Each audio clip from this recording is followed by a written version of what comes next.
আসসালামু আলাইকুম। আজকে আমি পাকাবো সবজির ডাল রুটি দিয়ে খাওয়ার জন্য। তার জন্য আমি সবজি নিয়ে নিলাম গাজর, আলু, পেঁপে, আর নিয়ে নিলাম মুসুরির ডাল। এগুলো ধুয়ে নিয়েছি। আর কড়াইতে আমি পেঁয়াজ কুচি, কাঁচামরিচ দিচ্ছি। এখন তেল দিয়ে দেব। এখন দিয়ে দেবো সামান্য একটু আদা বাটা, জিরে বাটা, রসুন বাটা। এখন দিয়ে দেবো হলুদের গুঁড়ো। এখন একটু ফুটানো গরম পানি দিয়ে দিলাম। এখন দিয়ে দেবো লবণ আর ধনিয়ার গুঁড়ো। এখন মশলাটা কষিয়ে নেব।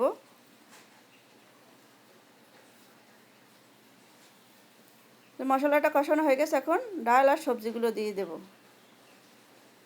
দিয়ে নেড়ে কিছুক্ষণ কষিয়ে নেব। এই যে আমার কষানো হয়ে গেছে। এখন ফুটানো গরম পানি দিয়ে দেব পরিমাণ মতো।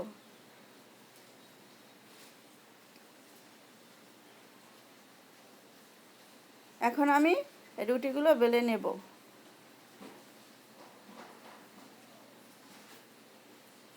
এই যে আমার ডালটা হয়ে গেছে। এখন একটু ভাজা গরম মশলার গুঁড়ো দিয়ে দিলাম। আর এখন দিয়ে দেবো ধনিয়া পাতা কুচি। এভাবে রান্না করলে সবজির ডালটা অনেক মজা হয়। যে আমার ডালটা হয়ে গেছে। এখন আমি রুটিগুলো ভেজে নেব।